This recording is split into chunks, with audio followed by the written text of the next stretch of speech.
Greetings on this wonderful Friday, the 18th of March, 2025. I trust you are well and that you are having a great day or whatever time of the day it is for you. I am thankful for you viewing my videos, and again I remind you to please press the like button and to share. I've been teaching on biblical prophecy, and I've been busy with Revelations in recent times. Today I want to talk about a funny situation that we encounter in Revelations. I'll say funny, and I'll explain why. The question is, what is Babylon doing in Revelations? You know, Revelations is the book at the end of the Bible, and it's about our future, because those prophecies have not been fulfilled. And so we ask the question then, what is Babylon doing in Revelations, when we know that Babylon is in the Old Testament? Babylon is one of the empires, as I showed in one of our previous videos. You had ancient Assyria, then you had Egypt, and then after Egypt you had the kingdom or the empire of Babylon with Nebuchadnezzar king. And then after Babylon you got Medo-Persia, and then after that came Greece, and after that Rome. So historically we know that Babylon is stuck in there somewhere, quite ancient. So what is Babylon doing in Revelations? So if you look at the Bible, you'll see in Revelation 17, chapter 17 and chapter 18, there's reference to Babylon, but the difference is it's termed Mystery Babylon. Mystery Babylon, and in fact in chapter 17, it's in bold letters there pointing out about this Mystery Babylon. It refers to a woman, and then she's sitting on a beast, and it's referred to here, and upon her forehead was a name written, Mystery Babylon, in bold letters or capital letters, the great, the mother of harlots and abominations of the earth. Quite a mystery, eh? So the question is then, what is Mystery Babylon then? Because we know that Babylon is an ancient empire under the king of Nebuchadnezzar. So if we look at it geographically, and this is where a lot of people I think are getting it wrong in the world. They regard geographically that Babylon is in the area of there in Persia, where there's some modern states that exist, states like Iran, Iraq, and so forth. And the belief is amongst a lot of people is that Iran, the country of Iran, is Babylon, which is actually wrong.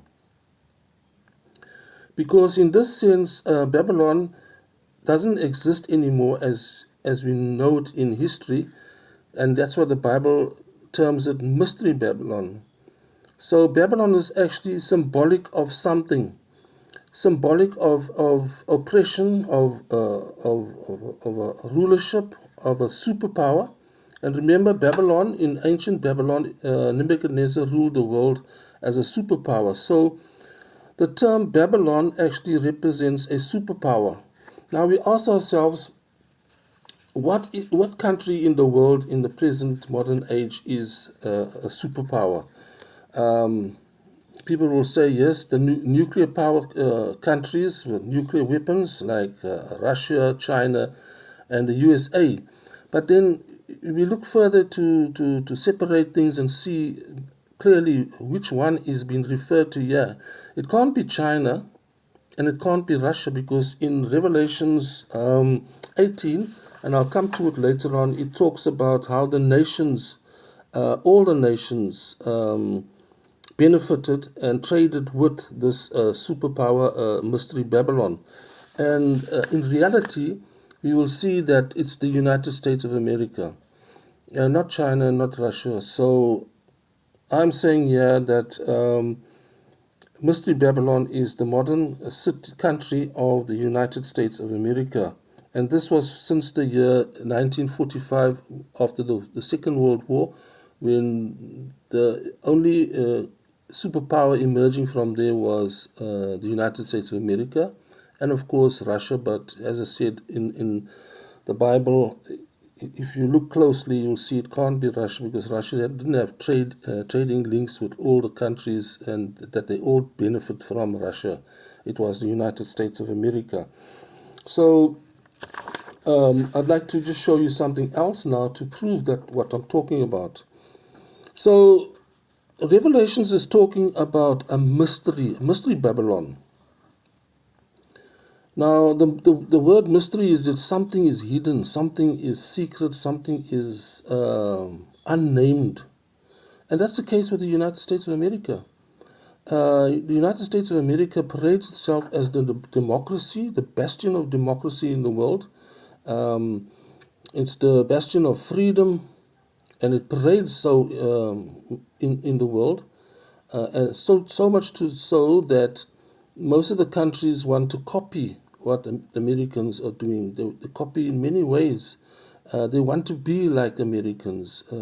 Individuals also, people, nations, they want to dress like America.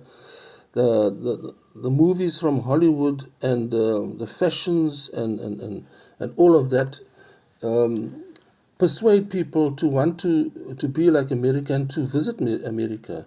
So up to very recently, the key thing for people who are tourists in the world, they will run to America, and you'll find also that, especially in countries like in South America and Africa, as you can include also the East, people want to get the green card. They want to immigrate to America to the better life, because the American dream was really fully believed in. So this country is a mystery. It doesn't name itself what it is. It actually parades as the bastion of freedom and as of a democracy. But in the reality, the same country has broken several and continuously breaks several international laws. We saw that in the case of Iraq. We saw that in the case of Afghanistan, and there's many others where firstly they'll claim these countries are developing weapons of mass destruction, or they're undemocratic, they're oppressive, and so on. So America will go and insert itself, claiming to want to bring freedom to these nations. But in reality, their companies, after the countries have been ruined and destroyed, their companies get all the deals in the oil and the minerals of the conquered countries. So the plan is clearly there, but it's not clearly there to many people. That's why, again, we can say it's a mystery. You see what's happening now in Congo, the Democratic Republic of Congo. Follow the fundamentals there, and you'll find out who's involved. There's such a thing called mercenary soldiers that are paid, but they're not nationals to a country. So if we look deeper, you'll find out a lot of things that are not known. That's why it's a mystery. It's unnamed. It's a secret. You ask the question, why does the United States have so many bases in foreign countries? Do you know, if you look at the stats, America has over 700 military bases in different parts of the world. I'm not going to name where they are because I don't even know fully myself, but I just know that they have bases, military bases. In fact, the one I know is they have a huge military base in the country of Botswana, which is landlocked in the southern part of Africa, above South Africa, near to Namibia and those countries. Why would the Americans need a military base in Botswana? very interesting question if you unpack it to find out really what's the necessity for it. Why a military base there? So it's a mystery, and I just want to conclude by reading to you a section in Revelations 18, where I want to show you something about what the Bible says in its terms about this issue. In Revelations 18, verse 2, it says, "And he cried mightily with a strong voice, saying," this is an angel. If you read further to this, before this, just to put in context, an angel arrives and says something, or cries mightily, as it says here, "Babylon the Great is fallen,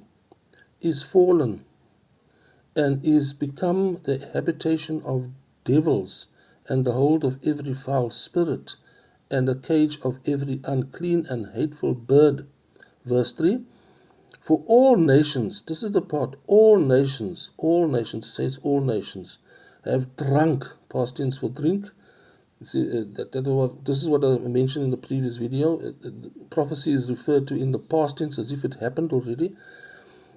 "All nations have drunk of the wine of the wrath of her fornication." And fornication is not like sexual relationship of unmarried individuals here. Fornication is when a nation or a people is unfaithful to God. That's the symbolic meaning here. "Have drunk of her fornication, and the kings of the earth," the kings here, there's no longer kings and queens generally. So the kings here is the rulers of the earth, the governments, the governor, the presidents, and the kings of the earth have committed past tense again, committed fornication with her. Now, all the nations, all the countries, the presidents, they all have over the decades, have some form of guidance and following of United States of America with her. "And the merchants of the earth are waxed rich through the abundance of her delicacies." Yeah. So the merchants, the traders, the people in business and in the commercial world, they've gained mightily from trade and through the dollar. Everything was done through the dollar until very recently. Things are slipping away. But for decades, the dollar was the superpower dollar. The money, everything was transacted through dollars. And, everybody was seeking after dollars. So trade, the merchants, they got rich in the world. Everything revolved around the United States and its dollar. Do you see what I'm trying to say? Can you see it? Can you understand what this is all about? America is the mystery Babylon. And I will talk about it further again in another video. I just want to leave you with that thought that this is the case, and it's not some ancient understanding of where Babylon is, like in Iran. It's the United States of America. And there's a lot in prophecy that will not be understood unless we get this fundamental fact right. So I want to wish you a pleasant weekend further. Enjoy yourself.